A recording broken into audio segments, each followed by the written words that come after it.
അടിപിടി കേസിൽ Nedumangad judicial first class കോടതി ജാമ്യം അനുവദിച്ച സായികൃഷ്ണയെയാണ് ഷാഡോ പോലീസ് ബലം പ്രയോഗിച്ച് കസ്റ്റഡിയിലെടുത്തത്.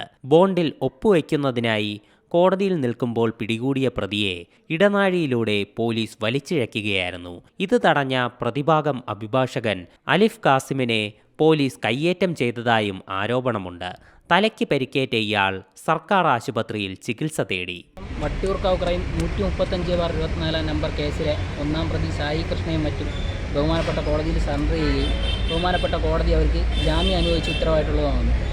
ഇവർ ഈ ബോണ്ട് എക്സിക്യൂട്ട് ചെയ്യാൻ വേണ്ടി ഒപ്പിടാൻ വേണ്ടി ഇവിടെ ഇരിക്കുന്ന സമയത്ത് ഞാനും പ്രതി ഇങ്ങനെ സംസാരിച്ചുകൊണ്ടിരിക്കുന്ന സമയം പെട്ടെന്ന് രണ്ടുപേര് സിവിൽ ഡ്രസ്സിൽ വന്നിട്ട് പ്രതിയുടെ കയ്യിൽ ഇങ്ങനെ പിടിച്ച് വലിച്ച് കയ്യിൽ വിലങ്ങ് വെക്കുകയാണ്. അപ്പോൾ ആ സമയത്ത് ഞാൻ കോടതിയിൽ അവരടുത്ത് പറയാണ്, കോടതിക്കകത്ത് നിങ്ങൾക്ക് പ്രതി അറസ്റ്റ് ചെയ്യാനുള്ള അവകാശം ഇല്ലയെന്ന് പറഞ്ഞ സമയത്ത് എന്നെ പിടിച്ച് തള്ളി എൻ്റെ തല ഇവിടെ ചെന്ന് ഇടിച്ചു, ബാക്കി ആ ചെവരി ചെന്ന് ഇടിച്ചു. എന്നെ പിടിച്ച് തള്ളി മാറ്റി, എന്നെ വളരെ മോശമായി കേട്ടാൽ അറയ്ക്കുന്ന രീതിയിൽ ചീത്തയും വിളിച്ചുകൊണ്ട് എന്നെ പിടിച്ച് തള്ളി മാറ്റി പ്രതിയെ വലിച്ചെടുത്ത്, പ്രതിയെ സ്റ്റെപ്പിൽ ഇങ്ങനെ വലിച്ചെടുത്ത് കൊണ്ട് പോയി ജീപ്പിൽ കൊണ്ട് കയറ്റിക്കൊണ്ട് പോകുന്ന അവസ്ഥയാണ് ഉണ്ടാകും.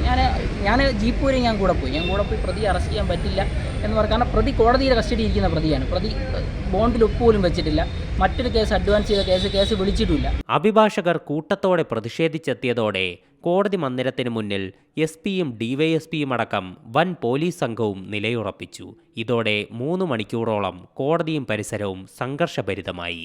കസ്റ്റഡിയിലെടുത്ത പ്രതിയെ വൈകിട്ട് 6:30 മുൻപ് ഹാജരാക്കണമെന്ന് മജിസ്ട്രേറ്റ് അന്ത്യശാസനം നൽകിയെങ്കിലും പോലീസ് വഴങ്ങിയില്ല.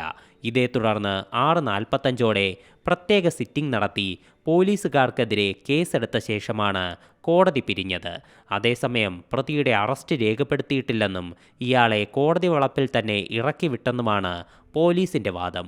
നെടുമങ്ങാട് 2ാം ക്ലാസ് സ്പെഷ്യൽ മജിസ്ട്രേറ്റ് പോലീസിനോട് റിപ്പോർട്ട് ആവശ്യപ്പെട്ടു. തിങ്കളാഴ്ച റിപ്പോർട്ട് സമർപ്പിക്കുമെന്ന് വട്ടിയൂർക്കാവ് പോലീസ് അറിയിച്ചു. മലയാളം ന്യൂസ്, തിരുവനന്തപുരം.